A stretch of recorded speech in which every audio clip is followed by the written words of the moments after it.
Hello and welcome back to my channel. जैसे किसी पहले वाले वीडियो में ये बताया गया था कि किसी भी इलेक्ट्रोकेमिकल सेल में अगर दो कंटेनर है, टू हाफ सेल्स है, तो किसी भी हाफ सेल का आप इलेक्ट्रोड पोटेंशियल जो है वो फाइंड आउट नहीं कर सकते। फॉर एग्जांपल जैसे ये फिगर है, ठीक है, ये ऑक्सीडेशन हाफ सेल है और ये रिडक्शन हाफ सेल। तो इन दोनों में से किसी का भी अगर आपको इलेक्ट्रोड पोटेंशियल निकालना है तो आप एक साथ इलेक्ट्रोड पोटेंशियल नहीं निकाल सकते हैं, ठीक है।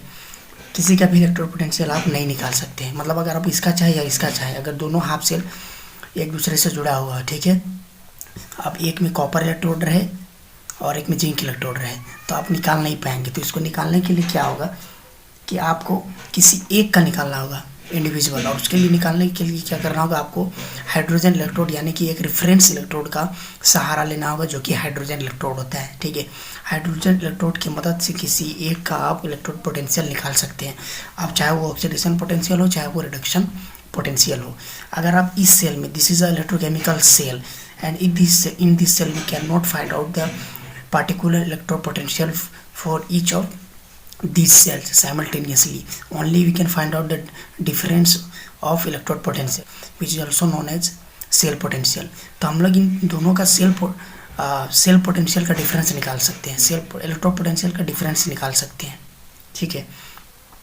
लेकिन किसी एक का, दोनों का पार्टिकुलर हम लोग नहीं निकाल सकते हैं, ठीक है। तो इसके लिए क्या होगा, आपको एक तरफ हाइड्रोजन इलेक्ट्रोड लेना होगा। तो अब ये क्या होता है हाइड्रोजन इलेक्ट्रोड, उसको हम लोग जानते हैं। तो हाइड्रोजन इलेक्ट्रोड जो होता है वो भी आपको लेना होगा स्टैंडर्ड हाइड्रोजन इलेक्ट्रोड। तो आइए देखते हैं क्या होता है standard hydrogen electrode. As you can see in the figure, this is a figure of standard hydrogen electrode. यह एक स्टैंडर्ड हाइड्रोजन इलेक्ट्रोड का फिगर है। स्टैंडर्ड हाइड्रोजन इलेक्ट्रोड कहने का क्या मतलब है, मतलब ये होगा कि एक ऐसा इलेक्ट्रोड जिसमें सॉल्यूशन जो है वो 1 मोलार होगा और उसका जो टेम्परेचर होगा वो 298 केल्विन टेम्परेचर होगा, यानी कि 25 डिग्री सेल्सियस टेम्परेचर होगा। और प्रेशर जो होगा वह कितना होगा, 1 बार प्रेशर होगा। तो इस कंडीशन में अगर ये तीनों कंडीशन किसी इसी इलेक्ट्रोड पर फॉलो होता है तब हम कहेंगे उसको स्टैंडर्ड इलेक्ट्रोड। और चूँकि ये हाइड्रोजन का इलेक्ट्रोड बनेगा इसलिए इसको हम लोग कहेंगे स्टैंडर्ड हाइड्रोजन इलेक्ट्रोड। तब सवाल ये है कि स्टैंडर्ड हाइड्रोजन इलेक्ट्रोड किस तरीके से बनाया जाता है। तो देखिए क्या होता है कि कंटेनर लिया जाता है, कंटेनर में आपको एसिड लेना है, तो जिसमें हाइड्रोजन होगा वो एसिड लेना है। तो यहाँ पर हम लेंगे HCl और वो भी कितना लेंगे, 1 मोलार, ठीक है, यानी कि 1 मोल सोल्यूशन ऑफ HCl लेंगे, ठीक है। उसके बाद क्या करेंगे, एक चैम्बर लेंगे, ठीक है। उस चैम्बर के अंदर क्या करेंगे, प्लेटिनम का एक इलेक्ट्रोड लेंगे, this is the platinum electrode, okay. और उसको एक वायर से कनेक्ट कर देंगे और ये एक वायर है। अब सवाल ये कि हमको बनाना है हाइड्रोजन इलेक्ट्रोड। तो हाइड्रोजन तो गैस होता है, तो प्लेटिनम को ही हम लोग हाइड्रोजन इलेक्ट्रोड में कन्वर्ट कर देंगे। उसके लिए क्या करेंगे, हाइड्रोजन जो है वो हम लोग इस चैम्बर में से होते हुए पार करेंगे, और वो भी कितना, एट 1 बार पर। गैस को इसमें से हम लोग बबल करवाएंगे, मतलब हाइड्रोजन गैस के बुलबुले इसमें डाल दिया जाता है, ठीक है। उससे क्या होगा, ये हाइड्रोजन इलेक्ट्रोड बन जाएगा। अब चूँकि ये स्टैंडर्ड हाइड्रोजन इलेक्ट्रोड है इसलिए इसका क्या होगा, कंडीशन क्या होगा कि इसमें जो सॉल्यूशन होगा HCl का वो 1 मोलार होगा, जो टेम्परेचर होगा वो 298 केल्विन होगा, और जो प्रेशर होगा वो 1 बार प्रेशर होगा। तब हम इसको कहेंगे कि ये एक हाइड्रोजन इलेक्ट्रोड बन चुका है। अब हमेशा याद रखिएगा जो हाइड्रोजन इलेक्ट्रोड होता है उसका जो पोटेंशियल होता है, ठीक है, तो उस पोटेंशियल को हम लोग हमेशा लेते हैं 0 वोल्ट। कितना लेते हैं, 0 वोल्ट्स हमेशा। अब ये कहाँ से आया, ये हम लोग एज्यूम करके चलते हैं, ठीक है। तो आप कभी भी कोई भी चीज़ को आप देखते हैं, किसी भी चीज़ को हम लोग रिलेटिवली निकालते हैं, कोई भी चीज़ को हम लोग एक्यूरेट फाइंड आउट नहीं कर सकते हैं, ठीक है। तो ये 0 वोल्ट्स जो हाइड्रोजन इलेक्ट्रोड के लिए जो लिया गया है वो हमको मान के चलना पड़ता है, ताकि अगर हम इसको 0 वोल्ट लेंगे तो इसके रिलेटिव में दूसरा का इलेक्ट्रोड पोटेंशियल हम निकाल सकते हैं, इसलिए इसको 0 वोल्ट्स लिया जाता है। तो याद रखिएगा। और ये जो हाइड्रोजन इलेक्ट्रोड है ये मतलब दूसरे इलेक्ट्रोड के कोरस्पोंडेंस में, ठीक है, दूसरे इलेक्ट्रोड में डिपेंड करके ये काम करता है। या तो ये एनोड के रूप में काम करेगा या कैथोड के रूप में काम करेगा। अगर ये राइट साइड में है, सपोज अगर ये राइट साइड में, तो फिर ये कैथोड के रूप में काम करेगा, और अगर ये लेफ्ट साइड में है तो ये एनोड के रूप में काम करेगा, ठीक है। तो स्टैंडर्ड हाइड्रोजन इलेक्ट्रोड में सपोज कीजिए कि अगर ऑक्सीडेशन हो रहा है, ठीक है, तो उस कंडीशन में इक्वेशन क्या होगा, H2 गैस, और ये क्या करेगा 2H प्लस प्लस 2 इलेक्ट्रॉन। तो ऑक्सीडेशन में क्या होता है, इलेक्ट्रॉन लूज होता है, तो ये 2H प्लस बनाएगा, एक्वस में चला जाएगा, ठीक है, हाइड्रोजन गैस एक्वस में चला जाएगा तो 2H प्लस बनाएगा। और चूंकि ये 2H प्लस हुआ तो चार्ज को तो बैलेंस करना होगा, इसलिए यहाँ पर प्लस 2 इलेक्ट्रॉन माइनस वो जो है वो रिलीज हो जाता है, ठीक है। उसी तरह अगर मान के चलिए hydrogen electrode as a cathode अगर काम करता है, एज ए कैथोड काम करेगा, तो उस कंडीशन में इसमें क्या हो जाएगा, रिडक्शन होगा। रिडक्शन में क्या होता है, इलेक्ट्रॉन का गेन होता है। तो ये जो एक्वस में 2H प्लस जा चुका है तो वो क्या करेगा, 2 इलेक्ट्रॉन माइनस, ठीक है, 2 इलेक्ट्रॉन जो ये एक्सेप्ट करेगा और ये फिर H2 गैस बनाएगा। तो आई होप आपको हाइड्रोजन इलेक्ट्रोड जो है वो पूरी तरह से समझ में आया होगा। तो एक बार हम इसको पूरा पढ़ते हैं डिटेल में रीडिंग के साथ।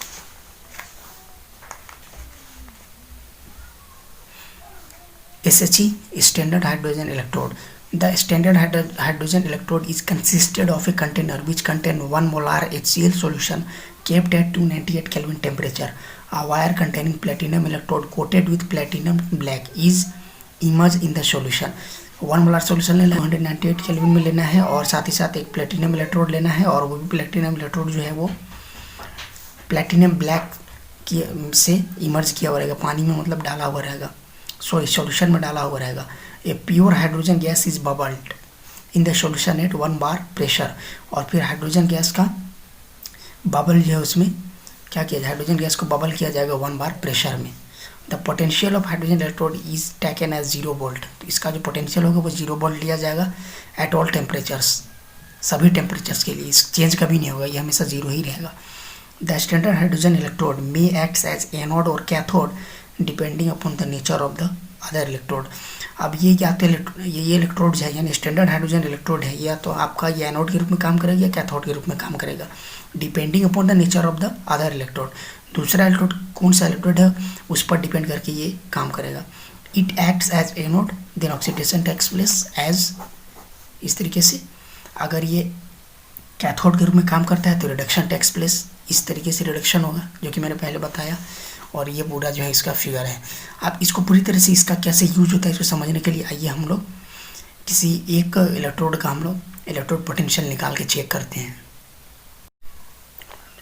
Now we will discuss about how to use the hydrogen electrode. अब हम लोग बात करेंगे हाइड्रोजन इलेक्ट्रोड को यूज कैसे किया जाता है उसके बारे में। जैसे कि पहले बताया गया था किस तरीके से इसको हम यूज करेंगे।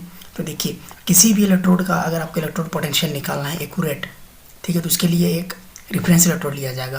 तो सपोज हमको निकालना है जिंक इलेक्ट्रोड का, Zn2 plus Zn, zinc electrode का अगर हमको इलेक्ट्रोड पोटेंशियल निकालना है तो हमको क्या करना होगा, हाइड्रोजन इलेक्ट्रोड जो है उससे कनेक्ट करना होगा।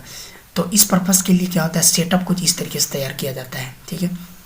इसमें लिया जाता है 1 मोलार ZnSO4 जिंक का इलेक्ट्रोड, फिर इधर लिया जाएगा हाइड्रोजन का इलेक्ट्रोड जिसमें 1 मोलार HCl लिया जाएगा, हाइड्रोजन गैस इसमें बबल किया हुआ रहेगा एट 1 atm प्रेशर पर, ठीक है। अब इसमें ध्यान देंगे तो क्या होगा, इलेक्ट्रॉन इधर से निकल रहा है और इलेक्ट्रॉन इधर जा रहा है, ठीक है। तो इधर से इलेक्ट्रॉन रिलीज हो रहा है, इसका मतलब क्या हुआ, इसमें ऑक्सीडेशन हो रहा है। तो ऑक्सीडेशन जहाँ होता है वो क्या होता है, एनोड होता है। तो ये क्या हो जाएगा, एनोड हो जाएगा। और अगर ये एनोड होगा तो ऑब्वियसली ये क्या हो जाएगा, कैथोड। तो मतलब इसमें जिंक इलेक्ट्रोड जो एनोड के रूप में काम करेगा और इसमें जो हाइड्रोजन इलेक्ट्रोड है वो कैथोड के रूप में काम करेगा। तो हम इसको किस तरीके से, अब हम इसका निकाल रहे हैं, हम लोग निकाल रहे हैं इसका इलेक्ट्रोड पोटेंशियल, कैसे निकालेंगे। तो सेटअप तो पूरी तरह से तैयार हो चुका है, आप देख रहे हैं किस तरीके से, ठीक है। तो इसको हम लोग निकालेंगे कैसे, देखिए। तो इस सेल के लिए भी एक इलेक्ट्रोकेमिकल सेल होगा, तो इस सेल के लिए जो सेल पोटेंशियल, जो सेल नोटेशन होगा वो किस तरीके से लिखा है, सेल नोटेशन Zn से Zn2 प्लस, जो कि इलेक्ट्रॉन रिलीज हो रहा है। तो Zn से Zn2 प्लस ये ऑक्सीडेशन के लिए 1 मोलार है सोल्यूशन, इसलिए यहाँ पर 1 मोलार, फिर यहाँ पर डबल लाइन लगाएंगे जिसको हम लोग सॉल्ट ब्रिज कहते हैं। फिर ये हो जाएगा H प्लस, ये भी 1 मोलार, और फिर H2 गैस, ये 1 atm। तो ये लेफ्ट साइड वाला क्या होता है, एनोड होता है, एनोड के लिए लिखा जाता है, और राइट साइड वाला किसके लिए लिखा जाता है, कैथोड के लिए लिखा जाता है। तो आई होप ये समझ में आ गया होगा आपको।